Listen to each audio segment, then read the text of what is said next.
Hi folks, we're back in Atebeno Park. This is Dino Bob, and we're looking at something that I said would happen, a little bit more detail on something we've seen before. This is the stairways to the proper section of the park with its crowny arch. And you can see if you've watched the other ones that I elaborated on the cement work there and added the disc feature in the plaza area. But that's kind of catch up. Today, we're not going to do the habitat that I promised in the middle of the last video, but rather doing some more work with the plaza. And starting with putting a bridge over the water feature. This will be the bridge from the upper plaza to the Jurassic portion of the park.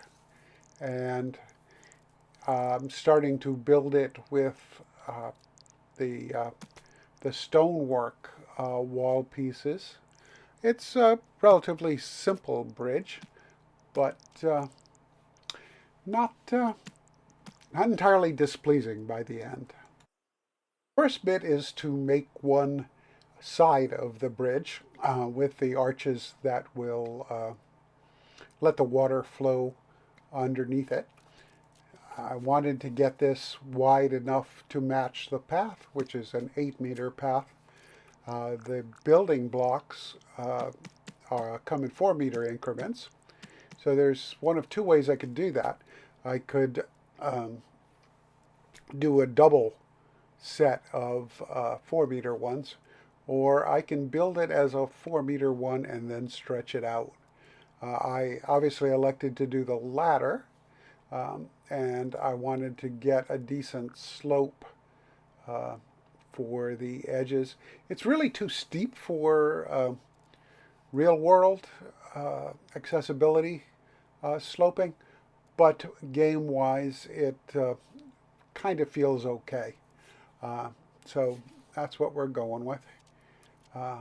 And as you can see, the reminder I had put in to show me where the path was going to go didn't end up in the right place, so fix that a little bit later.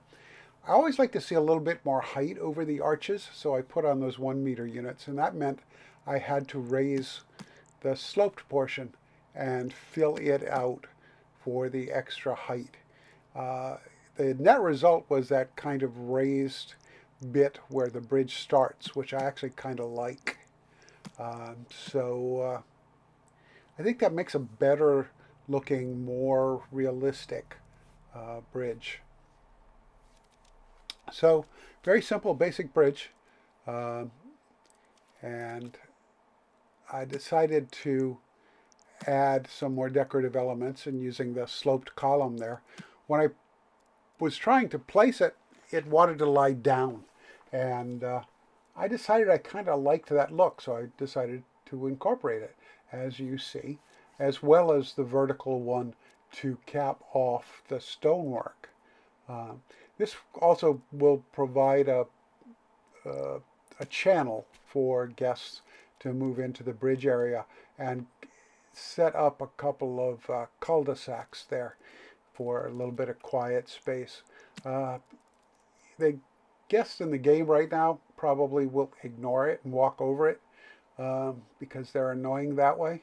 But I'm thinking about headcanon and the world this park is supposed to be in when I do things like that. So now it's time to cap the stone wall, again with concrete, this time the square pillars. And much like I built the sides, I'll build one side and then duplicate it and carry it over. By electing to take the local version of the tool for rotation and movement with that slanted section, I was able to keep the angle it was at, which is much less frustrating to do. And there it is, doubled over and gotten over to the other side. Very simple bridge, and that's pretty much where I thought I was going to leave it. But as you will see by the time we get to the end of the video, I had some other ideas in that regard. that came into play. So this is the part where we correct the pathing. But I need an 8-meter path. There we go. And just enough to make a stub for now. Come back and catch it later. So, you know, a couple of looks around. Yeah, it's looking simple but clean. And now is the time to take advantage of those alcoves by putting some seating there for guests who might want to get out of the surging crowds moving through the plaza and over the bridge and take a break. So next up is a bit of terrain work in preparation for the upcoming exhibit. That will be the next video. And this is raising everything to the general level that I want the Cretaceous area of the park to have as a base, and a little bit of cleanup here and there. There's always cleanup. So with the raised area, I have to make a way for our guests to get up there, and keeping our accessibility challenge guests in mind, ramps are a good choice. It's not a very high elevation, so it's pretty easy to do. I just need to line it up with the path and get it ready to go, get it wide enough to make up the path. So a little bit of fussing around. As you can see, the terrain doesn't cooperate always. And push it down, and still not happy with it, and it bumps up, and we just go over and over this a couple of times till I get it right. So we're going to go over that a little more quickly and just zip through the all the fussy work with that until it's satisfactory. The next step will be to expand the path a little bit in terms of setting up how the rest of the park is going to flow, and blend that in with some landscaping.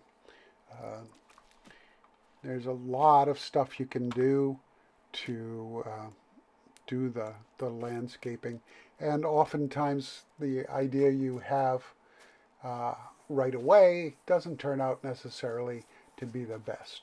So I started out here with those shade trees so that this path will have shade in the course of things, and then put in some palm trees, and then tried to put in a little ground cover, and as it sometimes does, it planted them right on the path, so that had to be cleaned up.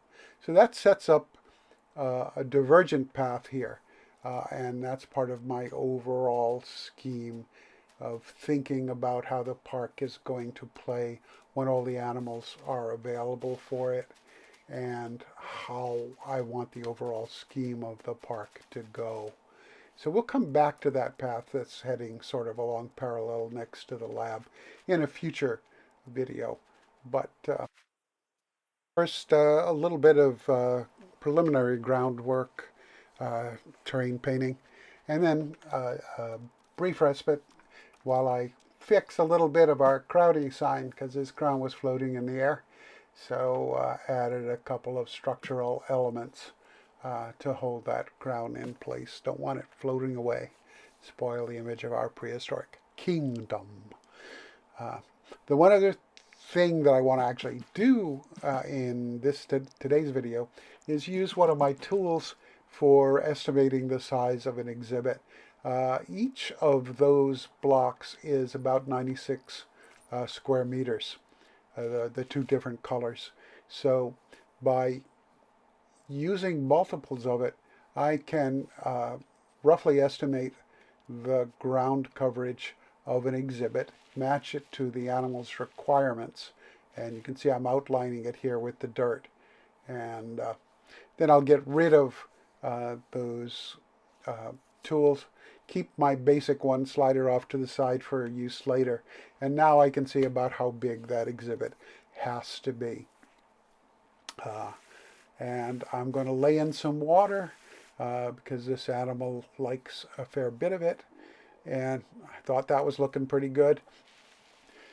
Did a little bit of ground painting, and then I decided to do a little bit of adjustment. and the water tool decided to get funky with me as I wanted to add a little bit of extra terrain, and it just started beating up the water. So I made it all go away and started over from scratch for water features elements to this exhibit, and then kind of ran out of time. So tune in next time. Say goodbye to the bridge with its brand new arch, and I'll see you in the next Atebeno Park video looking at our first major habitat animal. If you like this video, give it a click, please, and if you like the general process, subscribe. It does encourage me to do more. So we'll see you on another day and another video.